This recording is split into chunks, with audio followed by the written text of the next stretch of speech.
ಹಾಗೆ ಭಯದ ಬಗ್ಗೆ ನಮ್ಮ ಸೋದರರಾದಂತಹ ಕೆ ಲಕ್ಷ್ಮೀಶ್ ಅವರು ಮಾತಾಡೋಗಿದ್ದಾರೆ. ಇವರು ಸುಮಾರು 9 ವರ್ಷದಿಂದ ಧ್ಯಾನವಾಗಿದ್ದಾರೆ. ಅವರು BE ಪದವೀಧರರು, ಸಿಟಿ ಲಾಡ್ಜ್ನಲ್ಲಿ ಸಕ್ರಿಯ ಕಾರ್ಯಕರ್ತರು. ಮತ್ತೆ ಈ ನೀವೆಲ್ಲ ಏನು ಯೂಟ್ಯೂಬ್ನಲ್ಲಿ ಎಲ್ಲಾ ಭಾಷಣಗಳೆಲ್ಲ ನೋಡ್ತಿರಲ್ಲ, ಅದರ ಮೂಲ ಕಾರಣಕರ್ತರು ಯಾರು? ಭಾಷಣ ಮಾಡೋರು ನಾವುಗಳಾದ್ರೂ ಅದನ್ನ ಅಪ್ಲೋಡ್ ಮಾಡೋರು ಅಂದ್ರೆ ಅವರ ಸೇವೆ ಈ ದಿಕ್ಕಿನಲ್ಲಿ ಸುಮಾರು 4 ವರ್ಷಗಳಿಂದ ಅವಿರತವಾಗಿ. ನಿನ್ನೆ ನೋಡಿ ಅಷ್ಟು 6 ಭಾಷಣಗಳನ್ನು ಕೂಡ ರಾತ್ರಿ ಹೋಗಿ ಅವರು ಅಷ್ಟನ್ನೆಲ್ಲ ಅಪ್ಲೋಡ್ ಮಾಡಿ ಆ ಮೊಬೈಲನ್ನ ಖಾಲಿ ಮಾಡ್ಕೊಂಡು ರೆಡಿ ಮಾಡ್ಕೊಂಡು ತಗೊಂಡಿದ್ದಾರೆ. ಅವರ ಕೆಲಸ ಇದೇ ರೀತಿ ಇರುತ್ತೆ. ಎಷ್ಟು ಕೆಲಸ ಮಾಡ್ತಾರೆ ಅಂತ ಹೇಳಿದ್ರೆ ನನಗೆ ಆಶ್ಚರ್ಯ ಆಗುತ್ತೆ. ಇಷ್ಟೊಂದು ಕೆಲಸ ಮಾಡ್ತಾರಪ್ಪ ನನ್ನ ಸಹೋದರ ಅಂತ ನನಗೆ ಹೆಮ್ಮೆ ಅನ್ಸುತ್ತೆ. ಈಗ ಕರಿತೇನೆ ನಾನು ಭಯ ಅನ್ನುವ ವಿಷಯವನ್ನ ಮೂಲಭೂತವಾದಂತಹ ನಮ್ಮ ಪಾಪತ್ರಯ ತೊಂದರೆ ಆಗಿದೆ. ಅದ್ರ ಬಗ್ಗೆ ಲಕ್ಷ್ಮೀಶ್ ಅವರಿಗೆ ಮಾತಾಡ್ತಾರೆ.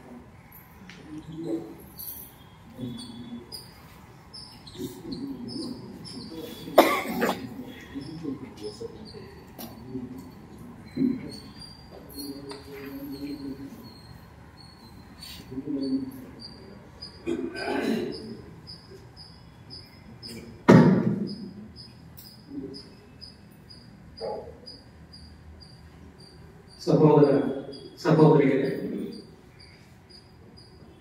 ನಾವು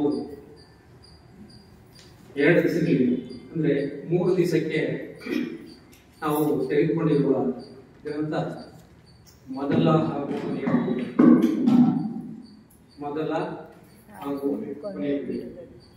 ಈ ಗ್ರಂಥವನ್ನ ಅಧ್ಯಯನ ತೆಗೆದುಕೊಂಡಿರೋದ್ರಿಂದ ನಾವು ನಮ್ಮ ಹಿರಿಯ ಸಹೋದರಿಯರಾದ ಲಲಿತಾ ನಟರಾಜರಿಗೆ ಧನ್ಯವಾದಗಳನ್ನು ಹೇಳ್ತೇವೆ.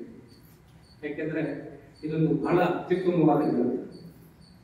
ನಮಗೆ ಜೆ ಕೃಷ್ಣಮೂರ್ತಿ ಅವರು ಹೇಳ್ತಾರೆ, ನಾವೇನಾದ್ರೂ ಅರಿಬೇಕಾದ್ರೆ ನಾವು ಜೊತೆಯಾಗಿ ಪ್ರಯಾಣ ಮಾಡಬೇಕು. ಅವರು ಭಾಷಣಗಳನ್ನು ನಾವು ಕೇಳುವಾಗ ನಾವು ಎಷ್ಟು ಗಮನ ಇಟ್ಟು ಕೇಳ್ತಾ ಇದ್ವು ಇಲ್ವೋ ನಮ್ಗೆ ಗೊತ್ತಿಲ್ಲ. ಅವರು ಹೇಳುವಾಗ ಪ್ರತಿಯೊಂದು ಪದವನ್ನು ಉಪಯೋಗಿಸುವಾಗ ಕೂಡ ಬಹಳ ಎಚ್ಚರಿಕೆಯಿಂದ ಉಪಯೋಗಿಸ್ತಾ ಇದ್ರು. ಅವ್ರು ಹೇಳ್ಬೇಕಾದ ವಿಚಾರವನ್ನ ನಾವೇನಾದ್ರು ಹೇಳುವ ರೀತಿಯಲ್ಲಿ ಆ ಪದ ಇವರಿಗೆ ರೀಚ್ ಆಗಲ್ಲ ಅಂತ ಗೊತ್ತಾದ್ರೆ ಆ ಪದವನ್ನು ಅವರು ಉಪಯೋಗಿಸ್ತಾ ಇರಲಿಲ್ಲ. ಅವರು ನಮ್ಗೆಲ್ಲ ಹೇಳ್ತಾ ಇದ್ರು, ನಾವು ಈ ವಿಚಾರ ನಾನು ನಿಮ್ಗೆ ಹೇಳ್ತಾ ಇಲ್ಲ, ನಾವು ಜೊತೆಯಲ್ಲಿ ಇದನ್ನ ಅರ್ಥ ಮಾಡ್ಕೊಳ್ಳೋಣ. ಹಾಗಾಗಿ ಈಗ ನಾವು ಒಂದು ಅರ್ಧ ಗಂಟೆಗಳ ಕಾಲ ಜೆ ಕೃಷ್ಣಮೂರ್ತಿ ಅವರು ಏನ್ ಹೇಳಿದ್ದಾರೆ ಅದನ್ನ ಜೊತೆಯಲ್ಲಿ ಪ್ರಯಾಣ ಮಾಡ್ಕೊಂಡು ಅರ್ಥ ಮಾಡ್ಕೊಳ್ಳೋದು. ಅದು ಹೇಗೆ ಸಾಧ್ಯ ಆಗುತ್ತೆ? ಅವರು ಹೇಳಿರೋ ವಿಚಾರನ ನಾನು ಹಿಂದೆ ಮುಂದೆ ಹೋಗಿದೆ ಅಂದ್ರೆ ನನಗೆ ಹಿಂದೆ ಏನೋ ತಿಳಿದಿದೆ ಅದನ್ನ ಮನಸ್ಸಲ್ಲಿ ಇಟ್ಕೊಂಡು ಹೇಳಿದ್ರೆ ಅವ್ರು ಏನ್ ಹೇಳ್ತಾ ಇದ್ದಾರೆ ಅದ್ರ ಜೊತೆಲಿ ನಾನು ಪ್ರಯಾಣ ಮಾಡಿದಾಗ ನಾನು ಅವ್ರ ಜೊತೆಲಿ ಟ್ರಾವೆಲ್ ಮಾಡ್ತಾ ಇರ್ತೀನಿ. ಈಗ ನಾನು ನಿಮಗೆ ಅವರು ಹೇಳಿರೋ ವಿಚಾರವನ್ನು ನಾನು ಥ್ರೂ ಮೈ ವಾಯ್ಸ್ ನಿಮ್ಗೆ ತಿಳಿಸ್ತಾ ಇದ್ದೀನಿ. ನೀವು ಇದಕ್ಕೆ ಮುಂಚೆ ಏನೆಲ್ಲ ಕೇಳ್ಕೊಂಡಿರ್ಬೋದು ಅಥವಾ ತಿಳ್ಕೊಂಡಿರ್ಬೋದು ಅದನ್ನ ಅಲ್ಲಿಗೆ ಬಿಟ್ಟು ನೀವು ನಾನು ಹೇಳುವ ಈ ಶಬ್ದಗಳ ಮೂಲಕ ನೀವು ಯಾರನ್ನು ರೀಚ್ ಆಗ್ತಿದ್ದೀರ, ಯಾರ ಜೊತೆ ಟ್ರಾವೆಲ್ ಮಾಡ್ತಾ ಇದ್ದೀರ ಅಂದ್ರೆ ಜೆ ಕೃಷ್ಣಮೂರ್ತಿ ಅವ್ರ ಜೊತೆ ಟ್ರಾವೆಲ್ ಮಾಡ್ತಾ ಇದ್ದೀರ. ಹಾಗಾಗಿ ಈ ಅರ್ಧ ಗಂಟೆಗಳ ಕಾಲ ಸಾಧ್ಯವಾದಷ್ಟು ಪೂರ್ಣ ಗಮನವನ್ನ ನೀವು ಇಲ್ಲೇ ಇರಿಸಿ. ಯಾಕೆಂದ್ರೆ ಅರ್ಧ ಗಂಟೆ ಆದ್ಮೇಲೆ ನಮ್ಗೆ ತಿಳಿಯದಿರೋ ಹಾಗೆ ನಮ್ಮಲ್ಲಿ ಒಂದು ಪರಿವರ್ತನೆ ಆಗ್ಬೋದು. ಅದು ಯಾವಾಗ ಸಾಧ್ಯ ಆಗ್ತದೆ ಅಂದ್ರೆ ನಾವು ಪೂರ್ಣ ಗಮನ ಬಿಟ್ಟು ಅವ್ರು ಹೇಳಿರೋ ವಿಚಾರಗಳನ್ನ ನಾವು ಕೇಳ್ಕೊಂಡಿದ್ದೇವೆ. ಅವರು ಕೊಟ್ಟಿರುವ ಈ ಎಲ್ಲಾ ಲೆಕ್ಚರ್ಸ್ ನೋಡಿದಾಗ ಅವರು ಸುಮ್ಮನೆ ಏನೋ ಅಂತ ಹೇಳ್ಕೊಂಡು ಹೋಗ್ತಾ ಇಲ್ಲ. ಒಂದು ವಾಕ್ಯಕ್ಕೂ ಮತ್ತೊಂದು ವಾಕ್ಯಕ್ಕೂ ನೀವು ಸೂಕ್ಷ್ಮವಾಗಿ ಗಮನಿಸಿದಾಗ ತುಂಬಾ ಲಿಂಕ್ ಇರ್ತದೆ. ಒಂದು ಪ್ಯಾರಾಗ್ರಾಫು ಇನ್ನೊಂದು ಪ್ಯಾರಾಗ್ರಾಫು ಅವರು ಏನೋ ಹೇಳ್ಕೊಂಡು ಹೋಗ್ತಾ ಇರ್ತಾರೆ. ನಾನು ಮತ್ತೊಮ್ಮೆ ಧನ್ಯವಾದ ಹೇಳ್ತೀನಿ. ನಾನು 9 ವರ್ಷಗಳಿಂದ ಜೆ ಕೃಷ್ಣಮೂರ್ತಿ ಪುಸ್ತಕವನ್ನು ಅಧ್ಯಯನ ಮಾಡ್ತಾ ಇದ್ದೆ. ಈಗ ನನಗೆ ಇಂದಿನ ವಿಚಾರವನ್ನು ಕೊಟ್ಟ ನಂತರ ಇನ್ನೂ ಆಳವಾಗಿ ಅಧ್ಯಯನ ಮಾಡೋಕ್ಕೆ ನನಗೆ ಅನುಕೂಲ ಆಯಿತು.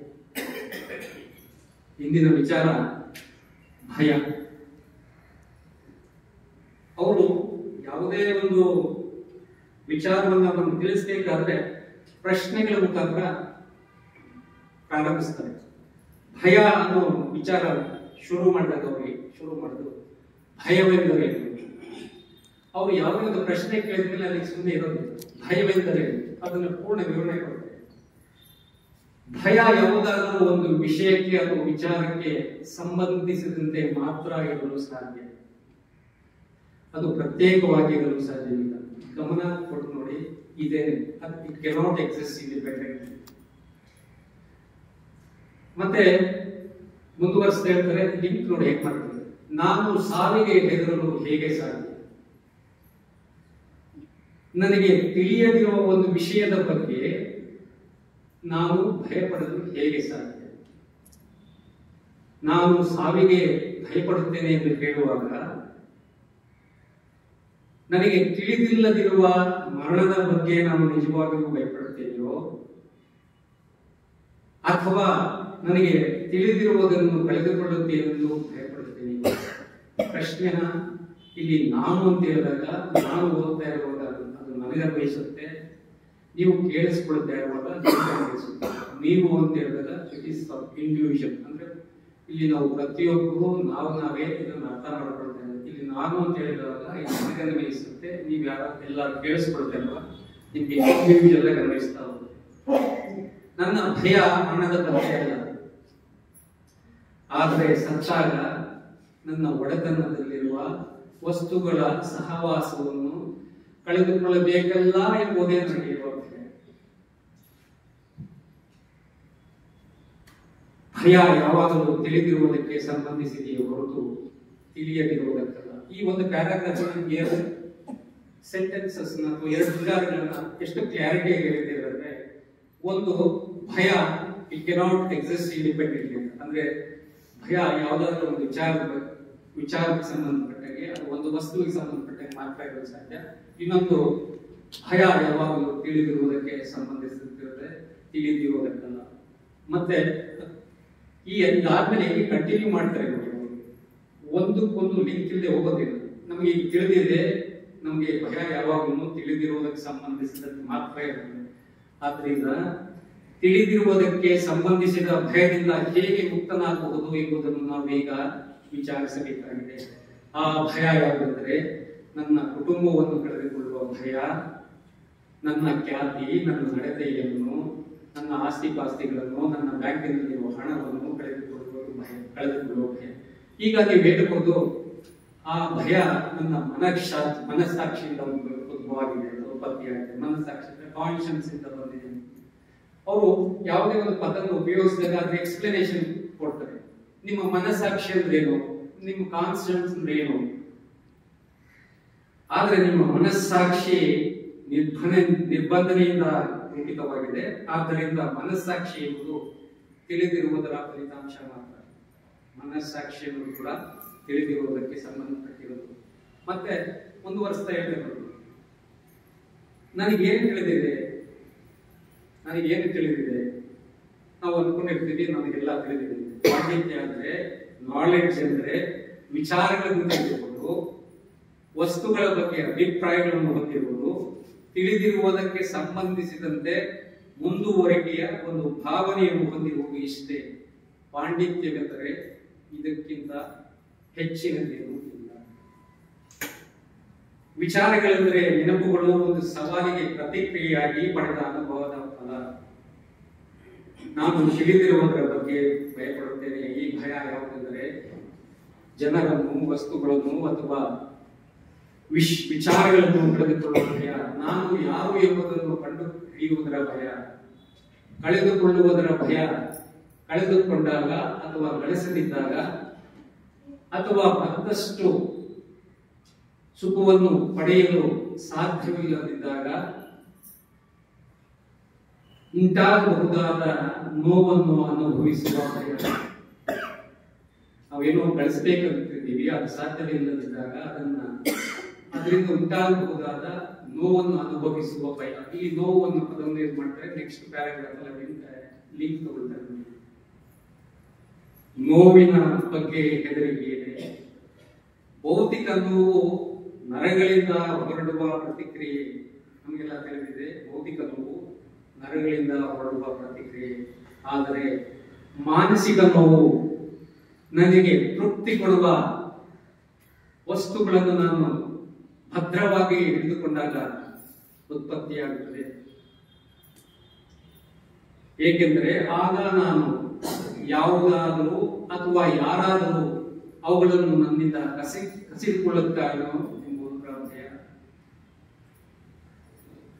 ಮಾನಸಿಕ ಸಂಗ್ರಹಣೆಗಳನ್ನು ಎಲ್ಲಿಯವರೆಗೂ ಯಾರೂ ತಲುಪುವುದಿಲ್ಲವೋ ಅಲ್ಲಿಯವರೆಗೂ ಅವು ಮಾನಸಿಕ ನೋವನ್ನು ತಡೆದಿರುತ್ತವೆ. ಅರ್ಥಾತ್ ನಾನು ಎಂಬುದು ಸಂಗ್ರಹಗಳ ಅನುಭವಗಳ ಒಂದು ಕಂತೆ. ಈ ಸಂಗ್ರಹಗಳು ಯಾವುದೇ ಬೃಹತ್ ಪ್ರಮಾಣದ ತಲುಪುವಿಕೆಯನ್ನು ತಡೆಯುತ್ತವೆ. ನನಗೆ ಕಲಿಸಿಕೊಳ್ಳಲು ಇಷ್ಟವಿಲ್ಲ. ಆದ್ದರಿಂದ ಯಾರಾದರೂ ಇವುಗಳನ್ನು ಕಲುಕಿದರೆ ಅಂತಹವರ ಬಗ್ಗೆ ನಾನು ಭಯಪಡುತ್ತೇನೆ.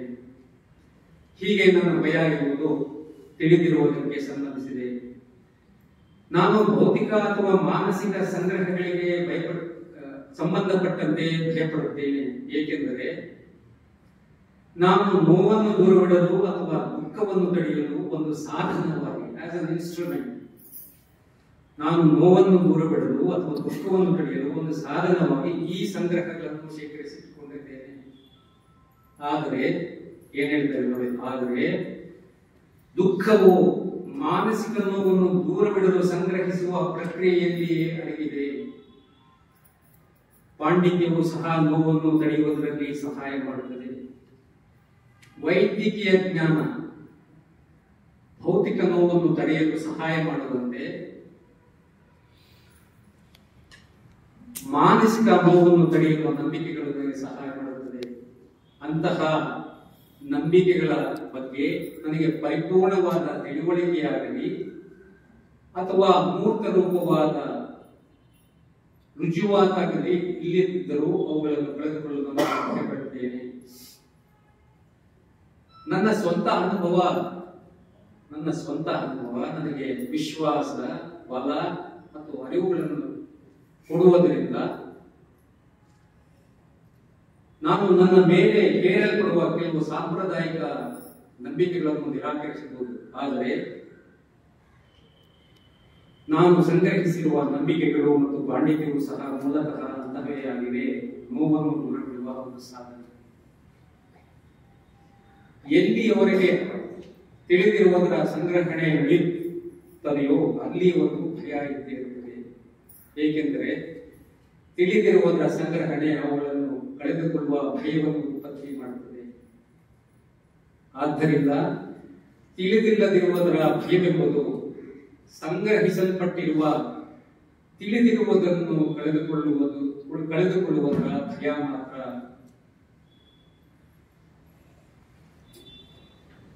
ಸಂಗ್ರಹಣೆ ಇದ್ದರೆ ಭಯ ತಪ್ಪಿದ್ದಲ್ಲ, ಭಯವಿದ್ದರೆ ನೋವಿರುತ್ತದೆ.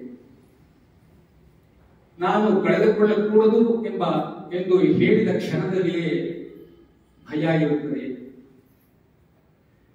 ನೋವನ್ನು ದೂರ ಬಿಡುವುದೇ ಸಂಗ್ರಹಣೆಯ ಉದ್ದೇಶವಾಗಿದ್ದರೂ ಸಂಗ್ರಹಣೆಯ ಪ್ರಕ್ರಿಯೆಯಲ್ಲಿ ನೋವು ಅಂತರ್ಗತವಾಗಿದೆ. ನಾವು ಯಾವ ವಸ್ತುಗಳನ್ನು ಹೊಂದಿದ್ದೇವೆಯೋ ಆ ವಸ್ತುಗಳೇ ಭಯವನ್ನು ಉತ್ಪತ್ತಿ ಮಾಡುತ್ತವೆ. ಈ ಭಯ ಒಂದು ನೋವು. ಈಗ ಮುಂದುವರಿಸುತ್ತಾ ಜೆಕೆ ಅವರು ಇನ್ನು ಮುಂದಕ್ಕೆ ಕರ್ಕೊಂಡು ಹೋಗ್ತಾರೆ. ಹೇಗೆ ಅಂತಂದ್ರೆ ವಿಶಾಲವಾದ ಈ ಪ್ರಪಂಚದಿಂದ ನಮಗೆ ಹೇಗೆ ಭಯ ಉತ್ಪತ್ತಿ ಆಗುತ್ತೆ. ಸ್ವರಕ್ಷಣೆಯ ಬೀಜ ಆಕ್ರಮಣಕ್ಕೆ ಏಳು ಕೊಡುತ್ತದೆ. ನಾನು ಸುಭದ್ರತೆಯನ್ನು ಅಪೇಕ್ಷಿಸುತ್ತೇನೆ. ಅದಕ್ಕಾಗಿ ಒಂದು ಸಾರ್ವಭೌಮ ಸರ್ಕಾರವನ್ನು ಸೃಷ್ಟಿಸುತ್ತೇನೆ. ಇದರಿಂದಾಗಿ ಶಸ್ತ್ರಸಜ್ಜಿತ ಸೈನ್ಯಗಳ ಅಗತ್ಯ ಇರುತ್ತದೆ. ಇದರಿಂದಾಗಿ ಯುದ್ಧ ಉದ್ಭವಿಸುತ್ತದೆ. ಈಗ ನಮಗೆಲ್ಲ ಅದರ ಅರಿವಿದೆ. ಯುದ್ಧ ಉದ್ಭವಿಸುತ್ತದೆ. ಇದರಿಂದ ಯಾರಿಗಾದ್ರೂ ಸ್ವರಕ್ಷಣೆ ಇದೆಯಾ? ಯಾವುದಾದ್ರೂ ಒಂದು ದೇಶಕ್ಕೆ ಮಾತ್ರ ನಷ್ಟ ಆಗುತ್ತದೆ. ಯುದ್ಧ ಸುಭದ್ರತೆಯನ್ನು ನಾಶ ಮಾಡುತ್ತದೆ. ಸುರಕ್ಷಣೆಯ ಆಸೆ ಎಲ್ಲಿ ಇರುತ್ತದೆಯೋ ಅಲ್ಲಿ ಭಯವಿರುತ್ತದೆ. ಸುಭದ್ರತೆಯನ್ನು ಅಪೇಕ್ಷಿಸುವುದರ ದಟ್ಟ ದೋಷವನ್ನು ನಾನು ನೋಡಿದಾಗ ಸಂಗ್ರಹಣೆಯನ್ನು ಅಲ್ಲಿಂದಾಚೆಗೆ ಸಂಗ್ರಹಿಸುವುದನ್ನು ನಾನು ನಿಲ್ಲಿಸುತ್ತೇನೆ. ಆದ್ರೆ ನೀವು ಹೇಳ್ಬಹುದು, ಅದನ್ನು ನಾನು ನೋಡುತ್ತಿದ್ದೇನೆ ಆದರೂ ಸಹ ಸಂಗ್ರಹಿಸುವುದನ್ನು ನಾನು ನಿಲ್ಲಿಸಲಾರೆ ಎಂಬುದಾಗಿ ಹೇಳಿದರೆ ಅದಕ್ಕೆ ಕಾರಣ ಇಷ್ಟೇ, ಸಂಗ್ರಹಣೆಯಲ್ಲಿ ನೋವು ಅಂತರ್ಗತವಾಗಿದೆ ಎಂಬ ಸಂಗತಿಯನ್ನು ನೀವು ನಿಜವಾಗಿಯೂ ನೋಡುತ್ತೀರಿ. ಸಂಗ್ರಹಣೆಯ ಪ್ರಕ್ರಿಯೆಯಲ್ಲಿ ಭಯ ಇರುತ್ತದೆ. ಅದೇ ರೀತಿ ಒಂದು ವಿಶಿಷ್ಟ ವಿಷಯದಲ್ಲಿ ನಂಬಿಕೆ ಇಟ್ಟುಕೊಂಡಿರುವುದು ಸಹ ಸಂಗ್ರಹಣಾ ಪ್ರಕ್ರಿಯೆಯ ಒಂದು ಭಾಗ. ಉದಾಹರಣೆಗೆ, ನನ್ನ ಮಗ ಸಾಯುತ್ತಾನೆ, ಇನ್ನೂ ಹೆಚ್ಚಿನ ಪ್ರಮಾಣದಲ್ಲಿ ನನಗೆ ಮಾನಸಿಕ ನೋವು ಬಾರದಂತೆ ತಡೆಯಲು ನಾನು ಪುನರ್ಜನ್ಮದಲ್ಲಿ ನಂಬಿಕೆ ಇಟ್ಟುಕೊಳ್ಳುತ್ತೇನೆ. ಆದರೆ ಈ ನಂಬುವುದರ ಪ್ರಕ್ರಿಯೆಯಲ್ಲಿಯೇ ಸಂದೇಹ ಉಳಿದಿದೆ. ಬಾಹ್ಯದಲ್ಲಿ ನಾನು ವಸ್ತುಗಳನ್ನು ಸಂಗ್ರಹಿಸುತ್ತೇನೆ, ಅದರ ಫಲವಾಗಿ ಯುದ್ಧವನ್ನು ಉಂಟು ಮಾಡುತ್ತೇನೆ. ಆಂತರಿಕವಾಗಿ ನಂಬಿಕೆಗಳನ್ನು ಸಂಗ್ರಹಿಸುತ್ತೇನೆ, ಅದರ ಫಲವಾಗಿ ನೋವಿಗೆ ಕಾರಣನಾಗುತ್ತೇನೆ. ಆದ್ದರಿಂದ ನಾನು ಎಲ್ಲಿಯವರೆಗೂ ಸುಭದ್ರತೆಯನ್ನು ಅಪೇಕ್ಷಿಸುತ್ತೇನೆಯೋ, ಎಲ್ಲಿಯವರೆಗೂ ಬ್ಯಾಂಕಿನಲ್ಲಿ ಹಣವನ್ನು ಕೂಡಿಡಬೇಕು, ಸುಖವನ್ನು ಪಡೆಯಬೇಕು ಇತ್ಯಾದಿಗಳನ್ನು ಅಪೇಕ್ಷಿಸುತ್ತೇನೆಯೋ, ಎಲ್ಲಿಯವರೆಗೂ ಮಾನಸಿಕವಾಗಿ ಅಥವಾ ಭೌತಿಕವಾಗಿ ಸುಭದ್ರತೆಯನ್ನು ಅಪೇಕ್ಷಿಸುತ್ತೇನೆಯೋ, ಎಲ್ಲಿಯವರೆಗೂ ಭೌತಿಕವಾಗಿ ಅಥವಾ ಮಾನಸಿಕವಾಗಿ ಒಂದು ನಿರ್ದಿಷ್ಟ ಗುರಿಯಂತೆ ಆಗಬೇಕೆಂದು ಅಪೇಕ್ಷಿಸುತ್ತೇನೆಯೋ ಅಲ್ಲಿಯವರೆಗೂ ನೋವು ಇದ್ದೇ ಇರುತ್ತದೆ. ನೋವನ್ನು ದೂರವಿಡಲು ನಾನು ಏನೇನು ಮಾಡುತ್ತೇನೆಯೋ ಅವೇ ಭಯ ಮತ್ತು ನೋವನ್ನು ನನಗೆ ತರುತ್ತವೆ. ಒಂದು ವಿಶಿಷ್ಟ ನಮೂನೆಯಲ್ಲಿ ಇರಬೇಕೆಂದು ನಾನು ಅಪೇಕ್ಷಿಸಿದಾಗ ಭಯ ಅಸ್ತಿತ್ವಕ್ಕೆ ಬರುತ್ತದೆ. ಭಯರಹಿತವಾಗಿ ಜೀವಿಸಬೇಕೆಂದರೆ ಒಂದು ವಿಶಿಷ್ಟ ನಮೂನೆಯಿಲ್ಲದೆ ಜೀವಿಸಬೇಕು. ನಾನು ಒಂದು ವಿಶಿಷ್ಟ ಮಾರ್ಗದಲ್ಲಿ ಜೀವಿಸಬೇಕೆಂದು ಕೋರಿದರೆ ಆ ಕೋರಿಕೆಯೇ ಭಯದ ಮೂಲವಾಗುತ್ತದೆ. ಒಂದು ವಿಶಿಷ್ಟ ಚೌಕಟ್ಟಿನಲ್ಲಿ ಜೀವಿಸಬೇಕೆಂಬ ನನ್ನ ಆಸೆಯೇ ನನ್ನ ನೋವಿಗೆ, ನನ್ನ ಕಷ್ಟಕ್ಕೆ ಕಾರಣವಾಗುತ್ತದೆ. ಈ ಚೌಕಟ್ಟನ್ನು ನಾನು ಒಡೆಯಲಾದರೆ, ಈಗ ನಾನು ಒಂದು ವಿಶಿಷ್ಟ ಚೌಕಟ್ಟಿನಲ್ಲಿ ಜೀವಿಸಬೇಕೆಂದು ಆಸೆ ಪಡ್ತಾ ಇದ್ದೀನಿ. ಆ ಆಸೆಯೇ ನನಗೆ ನನ್ನ ಕಷ್ಟಕ್ಕೆ ಕಾರಣ ಆಗ್ತಾ ಇದೆ. ಆ ಚೌಕಟ್ಟನ್ನು ನಾನು ಒಡೆಯಲಾದರೆ, ಪ್ರಶ್ನೆ, ನಾನು ಸತ್ಯವನ್ನು ನೋಡಿದಾಗ ಮಾತ್ರ ಅದನ್ನು ಒಡೆಯಲು ಸಾಧ್ಯವಾಗುತ್ತದೆ. ಆ ಸತ್ಯವೇನೆಂದರೆ, ಆ ಸತ್ಯವನ್ನು ನೋಡಿದಾಗ ಆ ಚೌಕಟ್ಟನ್ನು ಒಡೆಯಲು ಸಾಧ್ಯವಾಗುತ್ತದೆ. ಆ ಸತ್ಯವೇನೆಂದರೆ, ಆ ಚೌಕಟ್ಟೆ ಭಯಕ್ಕೆ ಕಾರಣ. ಆ ಚೌಕಟ್ಟೆ ಭಯಕ್ಕೆ ಕಾರಣ ಮತ್ತು ಭಯ ಆ ಚೌಕಟ್ಟನ್ನು ಬಲಪಡಿಸುತ್ತದೆ. ಈಗ ನಮ್ಗೆ ಗೊತ್ತಾಗಿದೆ, ಆ ಚೌಕಟ್ಟೆ ಭಯಕ್ಕೆ ಕಾರಣ, ಆ ಭಯ ಆ ಚೌಕಟ್ಟನ್ನು ಬಲಪಡಿಸುತ್ತದೆ. ಈಗ ನನಗೇನಿಸುತ್ತೆ, ನಾನು ಭಯರಹಿತವಾಗಿ ಇರಬೇಕೆಂದು ಬಯಸುವುದರಿಂದ ಆ ಚೌಕಟ್ಟನ್ನು ನಾನು ಒಡೆಯಬೇಕು ಎಂದು ನಾನು ಹೇಳಿದರೆ ಆಗ ಮತ್ತೊಂದು ನಮೂನೆಯನ್ನು ಸೃಷ್ಟಿಸುತ್ತೇನೆ ಅಷ್ಟೇ. ಇಂತಹ ಅನುಸರಣೆ ಮತ್ತಷ್ಟು ಭಯಕ್ಕೆ ಕಾರಣವಾಗುತ್ತದೆ. ಆ ಚೌಕಟ್ಟನ್ನು ಒಡೆಯಬೇಕೆಂಬ ಆಸೆಯ ಮೇಲೆ ಆಧಾರಿತವಾದ ನನ್ನ ಯಾವುದೇ ಕಾರ್ಯ ಮತ್ತೊಂದು ನಮೂನೆಯನ್ನು ಸೃಷ್ಟಿಸುತ್ತದೆ ಮತ್ತು ಅದರಿಂದ ಭಯ ಉತ್ಪತ್ತಿಯಾಗುತ್ತದೆ. ಇದು ಕ್ಯುಮ್ಯುಲೇಟಿವ್ ಆಕ್ಷನ್ ಆಗ್ತಾ ಹೋಗುತ್ತದೆ. ನಾವು ಏನನ್ನು ಮಾಡಿದ್ರು ಭಯವನ್ನ ತಡೆಗಟ್ಟೋದಕ್ಕೆ ಅಥವಾ ಮತ್ತೆ ಆ ಚೌಕಟ್ಟನ್ನು ಒಡೆಯಕ್ಕೆ ಪ್ರಯತ್ನ ಮಾಡಿದ್ರೆ ಅದನ್ನ ಭಯದ ಸೃಷ್ಟಿ ಮಾಡುತ್ತೆ. ಆ ಭಯ ಮತ್ತೆ ಚೌಕಟ್ಟನ್ನ ಗಟ್ಟಿ ಮಾಡುತ್ತೆ. ಅದು ಕ್ಯುಮ್ಯುಲೇಟಿವ್ ಆಗ್ತಾ ಹೋಗುತ್ತೆ. ಹಾಗಾದ್ರೆ ಹೇಗೆ ಮಾಡಬಹುದು? ಭಯದ ಉತ್ಪತ್ತಿಗೆ ಕಾರಣನಾಗದೆ ನಾನು ಹೇಗೆ ಆ ಚೌಕಟ್ಟನ್ನು ಒಡೆಯಲು ಸಾಧ್ಯ? ನಮಗೆ ಗೊತ್ತಾಗಿದೆ, ಆ ಚೌಕಟ್ಟಿನಿಂದನೇ ಭಯ ಬರ್ತಾ ಇದೆ, ಭಯ ಆ ಚೌಕಟ್ಟನ್ನ ಬಲಪಡಿಸ್ತಾ ಇದೆ. ಅದನ್ನ ಏನಾದ್ರು ಮಾಡಕ್ ಹೋದ್ರೆ ಇನ್ನಷ್ಟು ಭಯಕ್ಕೆ ಬಲ ಜಾಸ್ತಿ ಬರ್ತದೆ ಅಂತ ಹೇಳ್ತಾ ಇದ್ದಾರೆ. ಅದಕ್ಕೋಸ್ಕರ ಅವರು ಹೇಳ್ತಾ ಇದ್ದಾರೆ, ಭಯದ ಉತ್ಪತ್ತಿಗೆ ಕಾರಣನಾಗದೆ ನಾನು ಹೇಗೆ ಆ ಚೌಕಟ್ಟನ್ನು ಒಡೆಯಲು ಸಾಧ್ಯ? ಅರ್ಥಾತ್ ಅದಕ್ಕೆ ಸಂಬಂಧಿಸಿದಂತೆ ನಾನು ತಿಳಿದಾಗಲಿ ಅಥವಾ ತಿಳಿಯದೇ ಆಗಲಿ ಯಾವ ಕಾರ್ಯವನ್ನು ಮಾಡಬಹುದು. ಇದರ ಅರ್ಥವೇನೆಂದರೆ ಆ ಚೌಕಟ್ಟನ್ನು ಒಡೆಯುವುದಕ್ಕೆ ನಾನು ಕಾರ್ಯಪ್ರವೃತ್ತನಾಗಬಾರದು. ಅದನ್ನು ಒಡೆಯಲು ಯಾವ ಚಲನೆಯನ್ನು ಮಾಡಬಹುದು. ಹಾಗಿದ್ರೆ ಆ ಚೌಕಟ್ಟನ್ನು ಒಡೆಯದೆ ನಾನು ಅದರ ಬಗ್ಗೆ ಏನೊಂದನ್ನು ಮಾಡದೆ ಸುಮ್ಮನೆ ಆ ಚೌಕಟ್ಟಿನ ಕಡೆ ನೋಡುತ್ತಿದ್ದರೆ ಆಗ ನನಗೆ ಏನಾಗುತ್ತದೆ? ಗಮನ ಇಟ್ಟು ಕೇಳಿಸ್ಕೊಳ್ಳಿ. ನಾನು ಆ ಚೌಕಟ್ಟಿನ ಬಗ್ಗೆ ಏನೊಂದನ್ನು ಮಾಡದೆ ಸುಮ್ಮನೆ ಆ ಚೌಕಟ್ಟಿನ ಕಡೆ ನೋಡುತ್ತಿದ್ದರೆ ಆಗ ನನಗೇನಾಗುತ್ತದೆ? ಮನಸ್ಸು ಎಂಬುದೇ ಆ ಚೌಕಟ್ಟು, ಆ ನಮೂನೆ ಎಂಬ ಸಂಗತಿ ನನಗೆ ಗೋಚರವಾಗುತ್ತದೆ. ತಾನೇ ತನಗಾಗಿ ಸೃಷ್ಟಿಸಿರುವ ಆ ಅಭ್ಯಾಸದ ನಮೂನೆಯಲ್ಲಿ ಮನಸ್ಸು ವಾಸಿಸುತ್ತಿದೆ ಎಂಬ ಸಂಗತಿ ನನಗೆ ಗೋಚರವಾಗುತ್ತದೆ. ಆದ್ದರಿಂದ ಮನಸ್ಸು ಎಂಬುದೇ ಭಯ.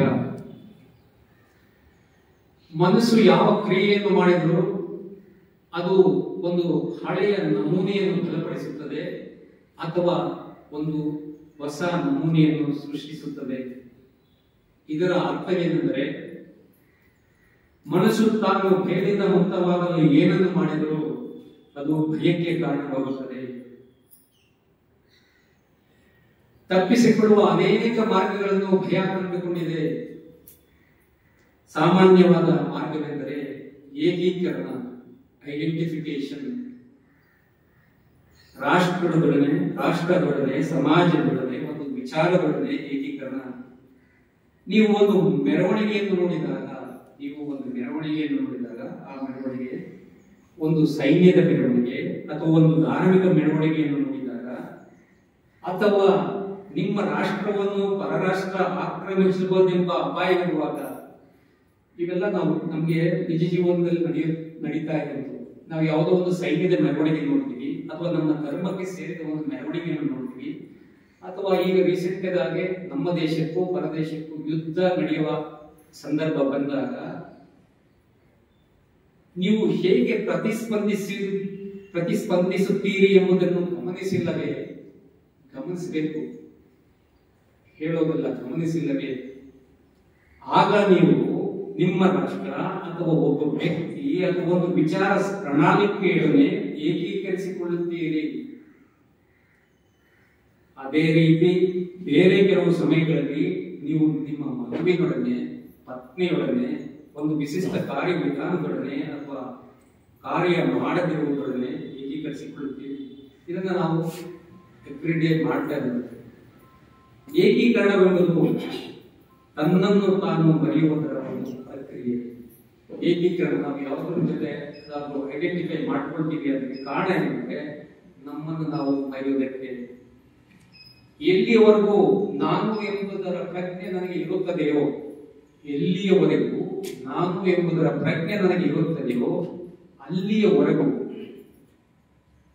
ನೋವು ಇರುತ್ತದೆ, ಘರ್ಷಣೆ ಇರುತ್ತದೆ, ನಿರಂತರವಾದ ಭಯ ಇರುತ್ತದೆ ಎಂದು ನನಗೆ ತಿಳಿದಿದೆ. ಆದರೆ ಯಾವುದಾದರೂ ಮಾತ್ರವಾದುದೊಡನೆ, ಯೋಗ್ಯವಾದುದೊಡನೆ, ಸೌಂದರ್ಯದೊಡನೆ, ಜೀವ ಚೈತನ್ಯದೊಡನೆ, ಸತ್ಯದೊಡನೆ, ನಂಬಿಕೆಯೊಡನೆ, ಪಾಂಡಿತ್ಯದೊಡನೆ ಕೊನೆಯ ಪಕ್ಷ ತಾತ್ಕಾಲಿಕವಾಗಿ ಆದರೂ ನನ್ನನ್ನು ನಾನು ಏಕೀಕರಿಸಿಕೊಂಡರೆ ಆಗ ನಾನು ಎಂಬುದರಿಂದ ತಪ್ಪಿಸಿಕೊಳ್ಳಬಹುದು ಅಲ್ಲವೇ? ನಾವು ಯಾತಕ್ಕೋಸ್ಕರ ನಾವು ಏಕೀಕರಿಸಿಕೊಳ್ತಾ ಇದ್ವಿ? ನನ್ನಿಂದ ನನ್ನನ್ನು ತಪ್ಪಿಸಿಕೊಳ್ಳೋದಕ್ಕೋಸ್ಕರ. ನನ್ನ ರಾಷ್ಟ್ರದ ಬಗ್ಗೆ ನಾನು ಮಾತನಾಡುವಾಗ ನೀವು ಗಮನಿಸಿ ನೋಡಿ, ನಾವು ನಮ್ಮ ರಾಷ್ಟ್ರದ ಬಗ್ಗೆ ನಾವು ಮಾತನಾಡುತ್ತಿರುವಾಗ ತಾತ್ಕಾಲಿಕವಾಗಿ ನನ್ನನ್ನು ನಾನು ಮರೆಯುತ್ತೇನೆ ಅಂದರೆ, ದೇವರ ಬಗ್ಗೆ ನಾನು ಏನನ್ನಾದರೂ ಹೇಳಬಲ್ಲವನಾದರೆ ನನ್ನನ್ನು ನಾನು ಮರೆಯುತ್ತೇನೆ. ನನ್ನ ಕುಟುಂಬ ಅಥವಾ ಗುಂಪು ಅಥವಾ ವಿಶಿಷ್ಟ ರಾಜಕೀಯ ಪಕ್ಷ ಅಥವಾ ವಿಶಿಷ್ಟ ಪ್ರಚಾರ ಪ್ರಣಾಳಿಕೆಗಳನ್ನೇ ನನ್ನನ್ನು ನಾನು ಏಕೀಕರಿಸಿಕೊಂಡರೆ ಆಗ ತಾತ್ಕಾಲಿಕವಾಗಿ ನಾನು ಎಂಬುದರಿಂದ ತಪ್ಪಿಸಿಕೊಳ್ಳಬಹುದು. ಆದ್ದರಿಂದ ನಾನು ಎಂಬುದರಿಂದ ತಪ್ಪಿಸಿಕೊಳ್ಳುವುದು ಸದ್ಗುಣ ಹೇಗೆ ಒಂದು ಮಾರ್ಗವೋ ಅದೇ ರೀತಿಯಲ್ಲಿ ಏಕೀಕರಣವು ಒಂದು ಮಾರ್ಗ. ಸದ್ಗುಣವನ್ನು ಬೆನ್ನಟ್ಟುತ್ತಿರುವ ವ್ಯಕ್ತಿ ನಾನು ಎನ್ನುವುದರಿಂದ ತಪ್ಪಿಸಿಕೊಳ್ಳುತ್ತಿದ್ದಾನೆ ಮತ್ತು ಅವನ ಮನಸ್ಸು ಕಿರಿದಾಗಿದೆ. ಅದು ಸದ್ಗುಣಿಯಾದ ಮನಸ್ಸಲ್ಲ. ನಿನ್ನೆ ಮೇಡಮ್ ಅವರು ಹೇಳ್ತಾ ಇದ್ರು, ಸದ್ಗುಣಿಯನ್ನು ನಾವು ಸದ್ಗುಣವನ್ನು ಪ್ರಾಕ್ಟೀಸ್ ಮಾಡಕ್ಕಾಗಬೇಕು. ಏಕೆಂದರೆ ಸದ್ಗುಣವನ್ನು ಬೆನ್ನಟ್ಟಿಕೊಂಡು ಹೋಗಲು ಸಾಧ್ಯವಿಲ್ಲ. ಸದ್ಗುಣಿಯಾಗಬೇಕೆಂದು ನೀವು ಹೆಚ್ಚು ಹೆಚ್ಚಾಗಿ ಪ್ರಯತ್ನಿಸಿದಷ್ಟು ಅಹಂ ಎಂಬುದಕ್ಕೆ, ನಾನು ಎಂಬುದಕ್ಕೆ ಹೆಚ್ಚು ಹೆಚ್ಚಾಗಿ ಬಲ ನೀಡುತ್ತೀರಿ. ನಮ್ಮಲ್ಲಿ ಅನೇಕರಿಗೆ ಒಂದಲ್ಲ ಒಂದು ರೀತಿಯ ಭಯ ಇದ್ದೇ ಇರುತ್ತದೆ. ಎಲ್ಲರಿಗೂ ನಮಗೆ ಆಲ್ಮೋಸ್ಟ್ ಎಲ್ಲರಿಗೂ ಭಯ ಇರುತ್ತದೆ. ಆದ್ರೆ ಏನಾಗುತ್ತೆ, ತನ್ನ ಸ್ಥಾನದಲ್ಲಿ ತನ್ನ ಬದಲು ಮತ್ತೇನಾದರೂ ಇರುವಂತೆ ಭಯ ನೋಡಿಕೊಳ್ಳುತ್ತದೆ. ಇದರಿಂದಾಗಿ ನಮ್ಮ ಹೋರಾಟ ಹೆಚ್ಚುತ್ತದೆ. ಭಯದ ಸ್ಥಾನದಲ್ಲಿ ಯಾವುದು ಬಂದಿದೆಯೋ ಅದರೊಡನೆ ನೀವು ಹೆಚ್ಚು ಹೆಚ್ಚಾಗಿ ಏಕೀಕರಿಸಿಕೊಂಡಂತೆಲ್ಲ ನೀವು ಯಾವ ಒಂದು ಉದ್ದೇಶಕ್ಕಾಗಿ ಹೋರಾಡಲು ಮತ್ತು ಸಾಯಲು ಸಿದ್ಧರಾಗಿರುತ್ತೀರೋ ಆ ಉದ್ದೇಶವನ್ನು ಭದ್ರವಾಗಿ ಹಿಡಿದುಕೊಳ್ಳಲು ನಿಮಗೆ ಹೆಚ್ಚು ಹೆಚ್ಚು ಬಲ ದೊರಕುತ್ತದೆ. ಏಕೆಂದರೆ ಹಿನ್ನೆಲೆಯಲ್ಲಿ ಭಯವಿದೆ. ಭಯ ಏನೆಂಬುದು ಈಗ ನಮಗೆ ತಿಳಿದಿದೆಯೇ? ಸ್ವಲ್ಪ ಗಮನ ಕೇಳಿಸಿಕೊಳ್ಳಿ.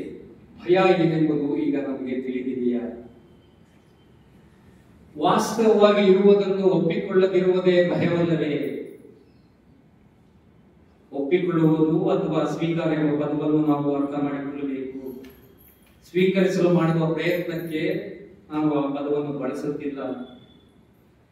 ವಾಸ್ತವವಾಗಿ ಇರುವುದನ್ನು ನಾನು ನೋಡಿದಾಗ ಅದನ್ನು ಒಪ್ಪಿಕೊಳ್ಳುವ ಅಥವಾ ಸ್ವೀಕರಿಸುವ ಪ್ರಶ್ನೆ ಕೇಳುವುದಿಲ್ಲ. ವಾಸ್ತವವಾಗಿರುವುದನ್ನು ನಾನು ಸ್ಪಷ್ಟವಾಗಿ ನೋಡದಿರುವಾಗ ಸ್ವೀಕಾರದ ಪ್ರಕ್ರಿಯೆಯನ್ನು ತರುತ್ತೇನೆ. ಆದ್ದರಿಂದ ಭಯ ವಾಸ್ತವವಾಗಿ ಇರುವುದರ ಅಸ್ವೀಕಾರ. ನಾನು ಈ ಎಲ್ಲಾ ಪ್ರತಿಕ್ರಿಯೆಗಳ, ಪ್ರತಿಸ್ಪಂದಗಳ, ನೆನಪುಗಳ, ಭರವಸೆಗಳ, ಖಿನ್ನತೆಗಳ ಮತ್ತು ಆಶಾಭಾವಗಳನ್ನು ಕಂತೆ ಅಲ್ಲದೆ ಅಡಚಣೆಗೊಳಗಾದ ಪ್ರಜ್ಞಾಚಲನೆಯ ಫಲಿತಾಂಶ. ಇಂತಹ ನಾನು ಹೇಗೆ ಇವೆಲ್ಲವನ್ನು ಮೀರಿ ಆಚೆಗೆ ಹೋಗಲು ಸಾಧ್ಯ? ಈ ಅಡಚಣೆ ಅಡ್ಡಿಗಳಿಲ್ಲದೆ ಮನಸ್ಸು ಪ್ರಜ್ಞೆಯಿಂದ ಕೂಡಿರಲು ಸಾಧ್ಯವೇ? ನಮಗೆ ಪ್ರಶ್ನೆ ಕೇಳ್ತೇವೆ. ನಾವು ನಮ್ಮಲ್ಲಿ ಉತ್ತರ ನೋಡಬೇಕು. ಯಾವ ಅಡ್ಡಿಯೂ ಇಲ್ಲದಿರುವಾಗ ಎಂತಹ ಅಸಾಧಾರಣವಾದ ಹರ್ಷ ಇರುತ್ತದೆ ಎಂಬುದು ನಮಗೆ ತಿಳಿದಿದೆ. ಈ ದೇಹ ಪರಿಪೂರ್ಣವಾಗಿ ಆರೋಗ್ಯದಿಂದಿರುವಾಗ ಒಂದು ವಿಶಿಷ್ಟವಾದ ಹರ್ಷ, ಆರಾಮದ ಅನುಭವ ನಿಮಗಾಗಿದೆಯಲ್ಲವೇ?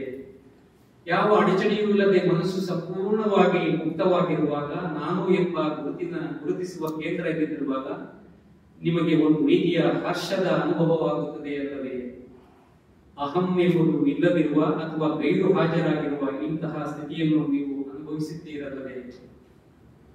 ಖಂಡಿತವಾಗಿಯೂ ನಾವೆಲ್ಲರೂ ಅನುಭವಿಸಿದ್ದೇವೆ. ಅಹಂ ಎಂಬುದನ್ನು ಸಂಪೂರ್ಣವಾಗಿ ಮತ್ತು ಸಮಗ್ರವಾಗಿ ಅದರ ಪೂರ್ಣತೆಯಲ್ಲಿ ನಾನು ನೋಡಿದಾಗ ಮಾತ್ರ ಅದರ ಬಗ್ಗೆ ಅರಿವುಂಟಾಗುತ್ತದೆ ಮತ್ತು ಅದರಿಂದ ಬಿಡುಗಡೆ ಸಿಗುತ್ತದೆ. ಆ ರೀತಿ ಆಗಬೇಕಾದರೆ ಆಸೆಯಿಂದ ಜನಿಸಿದ ಎಲ್ಲಾ ಚಟುವಟಿಕೆಗಳನ್ನು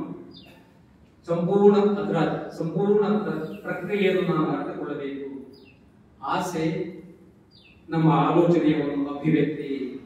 ಏಕೆಂದರೆ ಆಲೋಚನೆ ಆಸೆಯಿಂದ ಭಿನ್ನವಾದುದಲ್ಲ.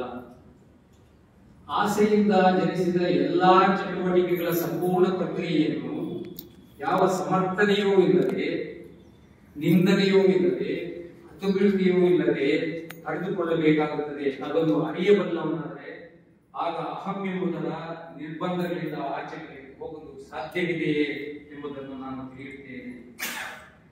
ಇಂತಹ ಒಂದು ಸಂದರ್ಭದಲ್ಲಿ ಕೃಷ್ಣಮೂರ್ತಿಯವರ ಉಪನ್ಯಾಸಗಳ ಮಧ್ಯದಲ್ಲಿ ಒಬ್ಬ ಕೇಳುಗರು ಒಂದು ಪ್ರಶ್ನೆಯನ್ನು ಕೇಳ್ತಾರೆ. ಆ ಪ್ರಶ್ನೆ ಹೀಗಿದೆ: ಭಯ ನನ್ನ ಎಲ್ಲಾ ಚಟುವಟಿಕೆಗಳ ಮೇಲೂ ಪ್ರಭಾವ ಬೀರುತ್ತದೆ. ಈ ಭಯದಿಂದ ನಾನು ಹೇಗೆ ಬಿಡುಗಡೆ ಮಾಡಬಹುದು ಅನ್ನೋ ಪ್ರಶ್ನೆ. ಅದರಲ್ಲಿ ಕಾಲಾವಕಾಶ ಕಡಿಮೆ ಇರುವುದರಿಂದ ಕೆಲವು ಮುಖ್ಯ ಭಾಗಗಳನ್ನು ಮಾತ್ರ ನಾನು ನಿಮ್ಮೊಂದಿಗೆ ಹಂಚಿಕೊಳ್ತೀನಿ. ಇಲ್ಲಿ ಪ್ರಶ್ನೆ ಏನೆಂದರೆ, ಭಯದಿಂದ ಬಿಡುಗಡೆ ಹೊಂದುವುದು ಹೇಗೆ? ಕೇಳಿದ ಪ್ರಶ್ನೆ ಇತ್ತು, ನನ್ನ ಎಲ್ಲಾ ಚಟುವಟಿಕೆಗಳಲ್ಲಿ ಭಯ ತೋರಿಸ್ತಾ ಇದೆ, ಅದರಿಂದ ಬಿಡುಗಡೆ ಹೊಂದುವುದು ಮೊಟ್ಟ ಮೊದಲಾಗಿ ನಾವು ಗಮನಿಸಬೇಕಾದ ವಿಷಯವೇನೆಂದರೆ, ಯಾವುದನ್ನಾದರೂ ಒಮ್ಮೆ ಗೆದ್ದರೂ ಅದನ್ನೇ ಪುನಃ ಪುನಃ ಗೆಲ್ಲಬೇಕಾಗುತ್ತದೆ. ಯಾವುದೇ ಸಮಸ್ಯೆಯನ್ನು ಅಂತಿಮವಾಗಿ ಗೆಲ್ಲಲು ಸಾಧ್ಯವಿಲ್ಲ. ಅದನ್ನು ಅರ್ಥ ಮಾಡಿಕೊಳ್ಳಬಹುದು. ಯಾವುದೇ ಒಂದು ಸಮಸ್ಯೆಯನ್ನು ನಾವು ಗೆಲ್ಲಲು ಸಾಧ್ಯ ಇಲ್ಲ ಅಂತಿಮವಾಗಿ, ಅದನ್ನು ಅರ್ಥ ಮಾಡಿಕೊಳ್ಳಬಹುದು. ಆದರೆ ಗೆಲ್ಲಲು ಸಾಧ್ಯವಿಲ್ಲ.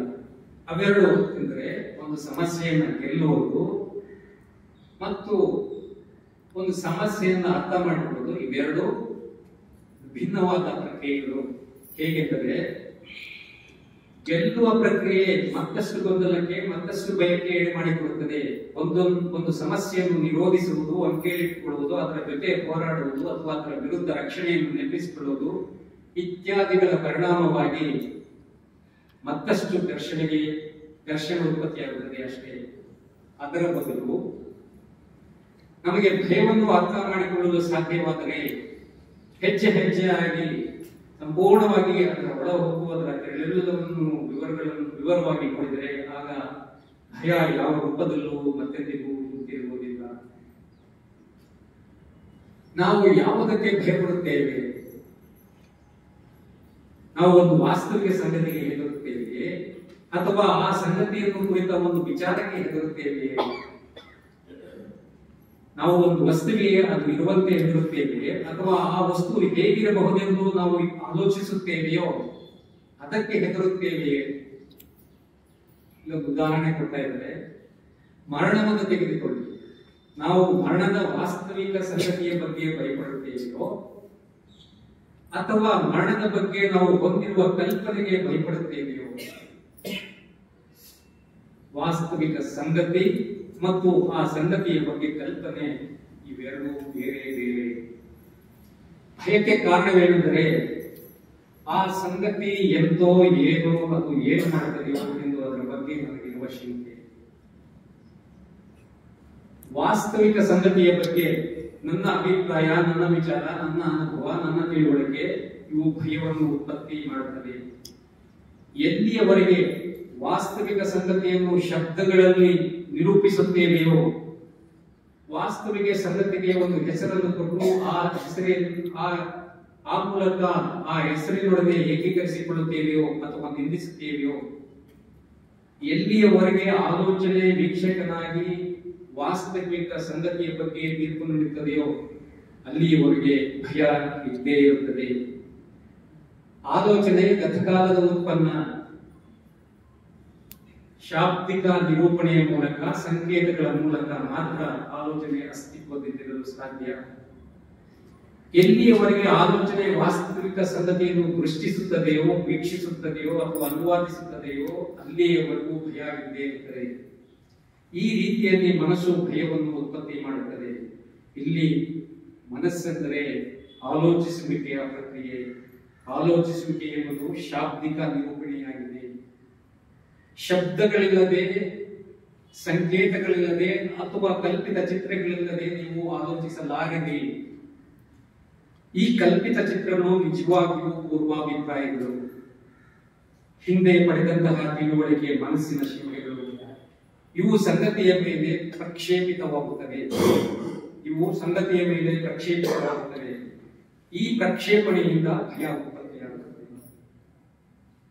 ಯಾವಾಗ ಮನಸ್ಸು ಇರುವ ಸಂಗತಿಯನ್ನು ಅನುವಾದಿಸದೆ, ಅದಕ್ಕೆ ಒಂದು ಹೆಸರು ಅಥವಾ ನಾಮಪಟ್ಟಿ ಕೊಡದೆ ಅದರ ಕಡೆ ನೋಡಲು ಸಮರ್ಥವಾಗುತ್ತದೆಯೋ ಆಗ ಮಾತ್ರ ಭಯದಿಂದ ಬಿಡುಗಡೆ ಸಿಗುತ್ತದೆ. ಇದು ಮಹಾ ಕಠಿಣ. ಏಕೆಂದರೆ ಮನಸ್ಸು ನಮ್ಮ ಭಾವನೆಗಳನ್ನು, ಪ್ರತಿಕ್ರಿಯೆಗಳನ್ನು ಮತ್ತು ಆತಂಕಗಳನ್ನು ಒಡನೆ ಗುರುತಿಸಿ ಶಬ್ದದ ಮೂಲಕ ನಿರೂಪಿಸುತ್ತದೆ. ಅಸೂಯೆಯ ಭಾವನೆಯನ್ನು ಆ ಪದದ ಮೂಲಕ ಗುರುತು ಹಿಡಿಯುತ್ತದೆ. ಒಂದು ಭಾವನೆಯನ್ನು ಗುರುತಿಸದಿರಲು ಸಾಧ್ಯವೇ? ಈ ಭಯ ಅನ್ನೋದು ಏನು? ಅದು ಒಂದು ಭಾವನೆ. ಆ ಭಾವನೆಗೆ ಒಂದು ಹೆಸರು ಕೊಡದೆ ಅದನ್ನು ನೋಡಕ್ಕಾಗೋದಿಲ್ಲ.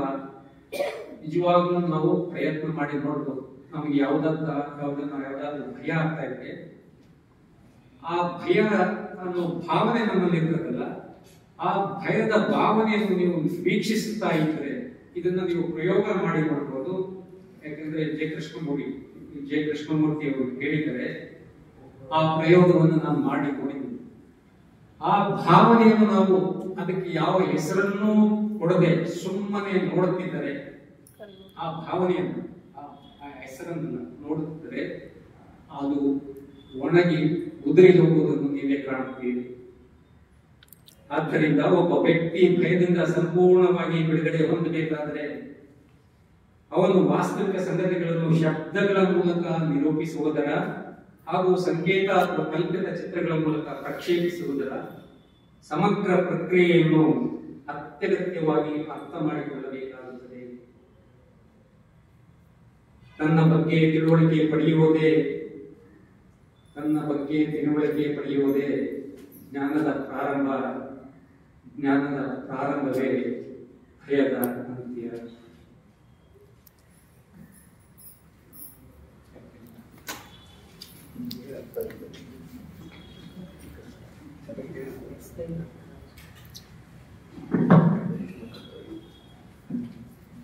ಇದುವರೆಗೂ ಕೂಡ ನಮ್ಮ ಸಹೋದರರಾದಂತಹ ಲಕ್ಷ್ಮೀಶ್ ಅವರು ಕೃಷ್ಣಮೂರ್ತಿಗಳ ಮಾತಿನಲ್ಲಿಯೇ ತಮಗೆಲ್ಲರಿಗೂ ಕೂಡ ಭಯದ ಬಗ್ಗೆ ತಿಳುವಳಿಕೆಯನ್ನ ಕೊಟ್ಟಿದ್ದಾರೆ.